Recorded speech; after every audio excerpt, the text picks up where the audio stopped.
I'm Billy Weeks. Thank you for having me here, and Stanley, I really appreciate you having us together today. I guess I'm a documentary photographer in some ways, but right now I am I guess I'm a lecturer at the University of Chattanooga. I have recently taken a full-time position as in higher education, which has been a real interesting few months for me. Learned a lot, which I greatly appreciate. So I have a lot of things to kind of talk about, and I have a little bit of a multimedia piece I'm going to show toward the end. But basically, what I'm going to do is really talk a little bit about myself and about my work, and mostly about the subjects, because that's what's most important. So last night, I was kind of putting everything together last night. Sorry, Stanley, I waited to the last minute. And I was putting things together last night, and in my room, boy, I have an office upstairs, and it's all covered with junk. And I do that on purpose because when it was all nice and clean, my daughter would come in and steal all my music. So now I hide it, and it's underneath my camera bags and stuff. Nobody goes up there but me and the dog. So last night, yeah, I was up there, and I heard somebody come up the steps, and it was my wife. And I always know I'm in trouble when Annette shows up. And it went like this. Billy, don't show those terrible dark photos. Show the funny pictures first. So, my wife said, show the funny pictures first. So I will. First of all, my very first entry into journalism, period, was as a student photographer at the university newspaper, which is the Echo.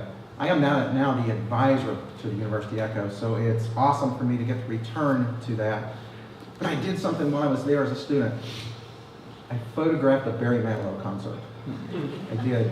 I promise I did. And you know what? It wasn't all that bad.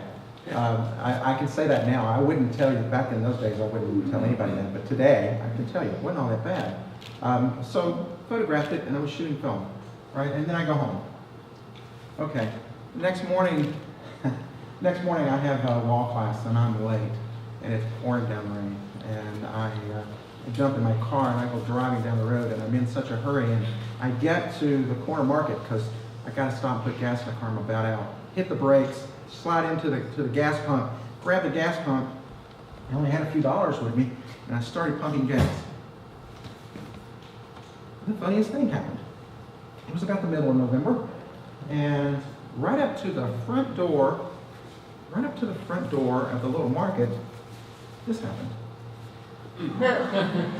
Okay. So I grab my camera, it still has Barry Manilow on it, and I go running up, and I make 3 frames, and the frames are not very good. As a matter of fact, they're so overexposed, it's ridiculous. If you look real hard, you'll see me. I'm reflected over to your left-hand side of that frame. So I thought, okay, nothing to it, right? So I go back, and I process the film, and it's really overexposed. Make a couple of photos, try to make a print. Wasn't very good at printing at the time. Took it down to the newspaper and said, hey, I made this picture today. You publish it? And the guys kind of looked at me and said, okay, I'll publish it. And he did. Put it on the AP Wire. It goes all over the world. The next thing I know, I'm in newspapers everywhere from a picture and from a kid who had no idea what he was doing. So the picture led to an internship, which led to a staff position, which led to being the team leader, which led to being a picture editor, which led to being director of photography, which led to being director of photography and graphics, which led to be an AME, which was a long path to say, I'm retired. So what did I do next? I went looking for more birds walking across the street, and I found this one. Here's the story about this photo. Oh my goodness. I was listening to the scanner, and the boss, I had the scanner on, I knew something was going on, the boss called me, and or sent me a pager thing, and said, I need you to call me. So I did. He said, there is a military jet that's crashed way out in Walker County, which is out in the rural areas. So I went and found this place, but I turned down this road because the crashed airplane is at the other end of this road, and I see this sign, and if you look real close, you can see about 10 chickens all around the side there, and I go, well, wait a minute, do I go photograph a plane crash or do I photograph chickens? Well, you see what decision I made. So that's what I did. And then there's this. Okay. So if you're from Tennessee, you see black bears a lot. They're around. They're around where I live, and I see them often, actually. This is actually made up in the Smoky Mountains, which is a ways away.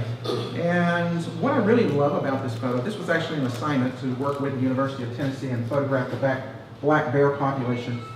And what I loved about this particular photo is that it's a bear, that it's at a lunchbox, that there's a golf club sitting down beside it, and that there's a guy hiding in a tree.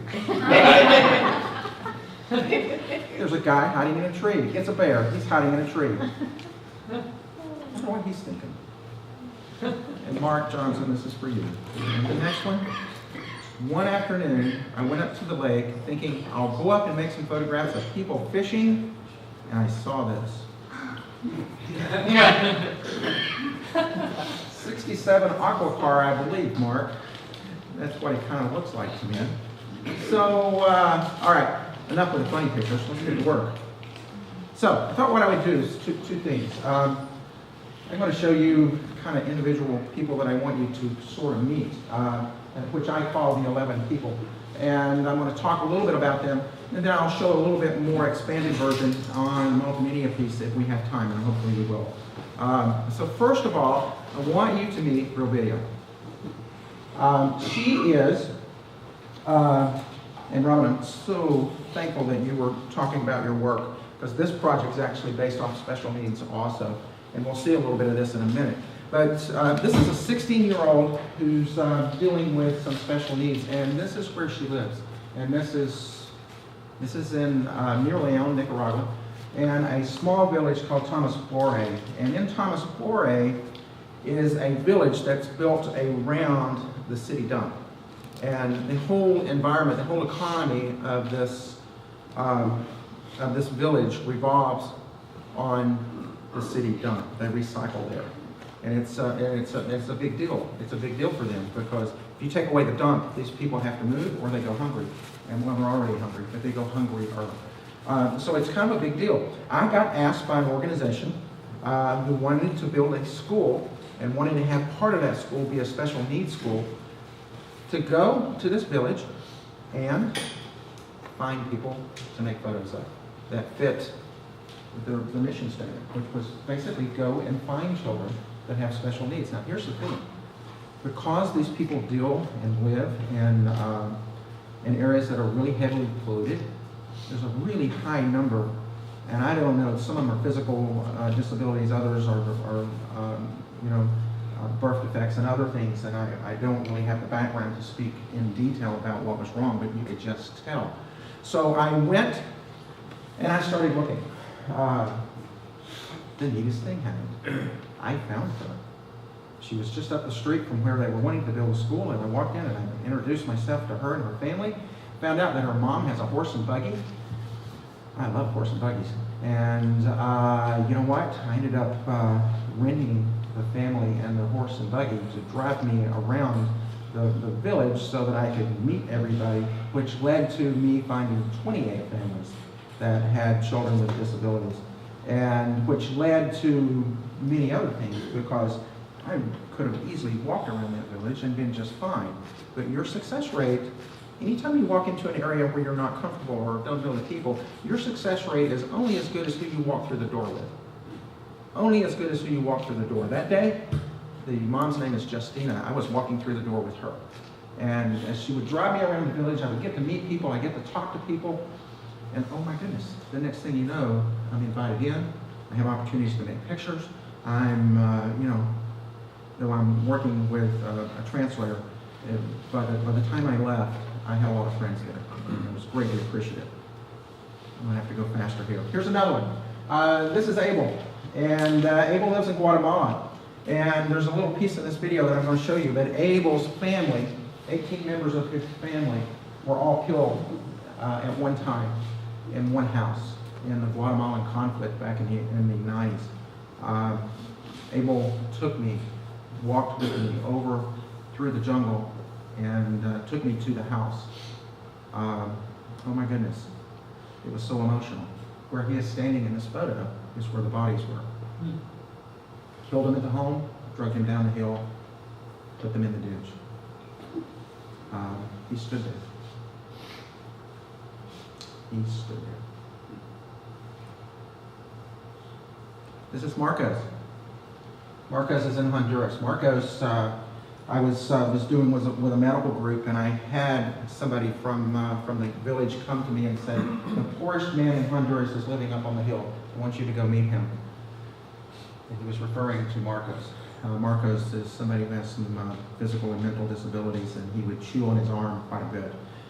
His mom, in this picture, who's in the background, got very sick and had to be taken to the hospital. And when she was gone, we came in and supplied food and stuff to take care of Marcos and his brother, which is another interesting story. Maribel, this was in Las Vegas, Nicaragua. Well, there is a place. I don't know how much gambling goes on there, but I will tell you there's a lot of drinking that goes on there, because I saw a motorcycle crash in front of me, and then I went back the next day and picked the guy up off the street because I was afraid he was going to get run over by a bus. But I went to her house and met her and her family, and I noticed that they had this sheet, and this is the sheet that works as a door in between rooms, hung up. And she was just standing there looking at me. And I just had to make that photo. This is Jackson. He's also from Thomas Jorge, and he deals with a lot of anxiety. And I thought just giving him a little bit of space in this photo kind of added a little bit to the structure of the image. He also loves dogs, and I just, he was in this room. His mom brought me in, and I didn't do a thing to him. I just made the photo. As soon as we finished the picture, he goes out and grabs a couple of dogs around the neck, and he's walking around with those, and that was kind of funny too. And then there's this guy. This guy, I was in a village in Honduras, and he came up there, and he was walking down the road, he and his brother, and he had this guitar. And I love to carry an audio recorder with me when I go, and he invited me up to the top of the mountain with him. And I got to tell you, it was what I thought was going to be a few minutes walk ended up being an hour and a half, and it was straight up, and it was really rough. And once we got there, they just sit down and play mountain music for me, and I just loved it. And usually when I get to this point, I play it. But I don't have enough time today to play that music for you. I will tell you, it's really bad. I am also a baseball fanatic, and just about everywhere I go, I tend to try to photograph baseball. And sometimes I do it on a higher level. I've covered World Series and everything all the way down, but I try to do it in the backyards.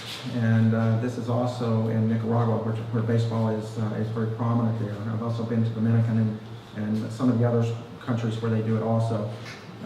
But in this image, I was kind of laying down where a catcher would be with a 20mm lens on, and just really hoping this guy could actually get the ball. If he couldn't, I was in trouble. And I was driving down the road, and I met Mary, and I was actually in between two villages that I was going to, and she and her family were living in a bus. So I just kind of stopped and, go up and introduce myself, right? Go up and do an introduction. Go up and talk to them. And they were okay with talking to me, which led to okay on making photos. And then there's Sebastian, who, oh my goodness, I was sitting there and making this photo in this village of him, and the whole time he was trying to give me mangoes. I ate mango after mango after mango, and I don't even like mangoes. But he was really an amazing character, and he had this amazing hat on, and his front yard of his house there was covered in mango trees. And I've got a couple that I'm not going to tell you their names, and I'm going to tell you why. This particular photo, and I made this a few years ago. This picture haunts me all the time, and I'm like, I see this photo, and I always struggle with it because, you know, our photos are only as good as the questions they bring you. If your photos are bringing you answers, you got the wrong photo.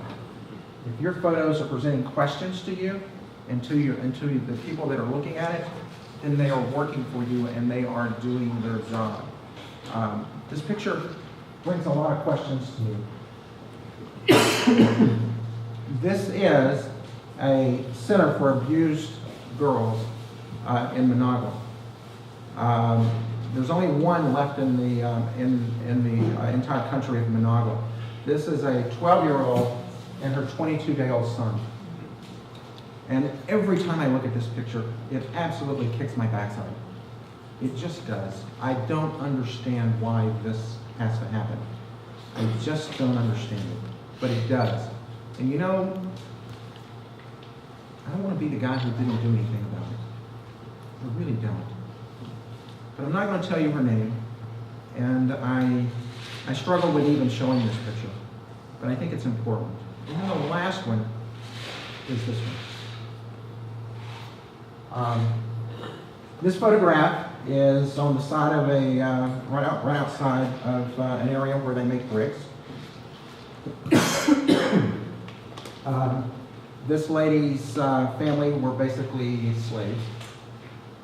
Slave labor to the Brick Foundation, and they had taken a debt from a smaller,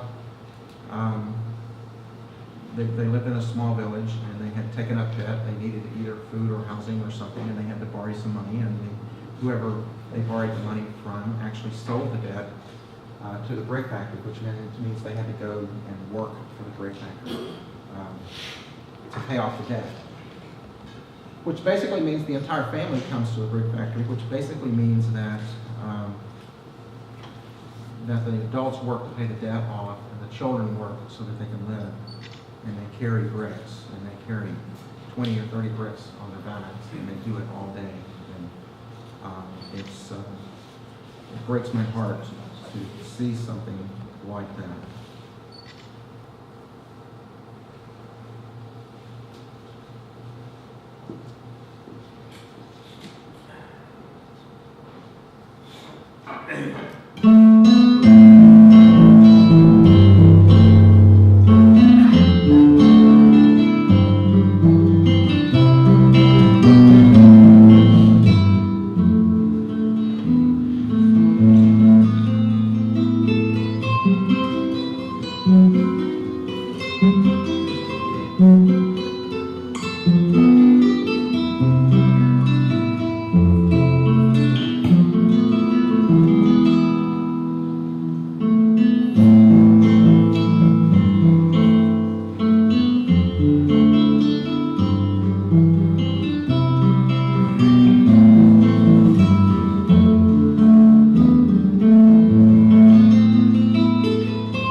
closing here. First of all, never considered myself much of a photographer. Photography, I'm not even sure I even like it. It's never been about photography. It's always about reporting, and it's always about subjects, and it's the subjects that make photos, not photography. And don't ever lose perspective of that.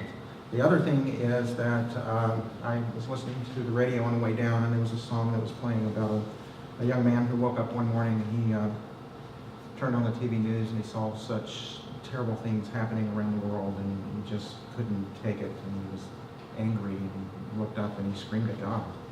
You know, how could you let this happen? How can we have slave labor, and how can we have a country that doesn't take care of people with disabilities, and we have a country that doesn't do things right for people who need things done? So he screamed up at God, you know, and God answered. You know, you're in trouble. Basically, he said he made him. Here's the thing, guys. We're all here with a purpose. We're here with, you know, for a reason. We're here to do something. I don't want to be the guy who doesn't do anything. That camera you have, those words that you write, are some of the most powerful, strongest things in the world. We are communicators. And being a communicator means you're the most dangerous person in the world. Thank you very much.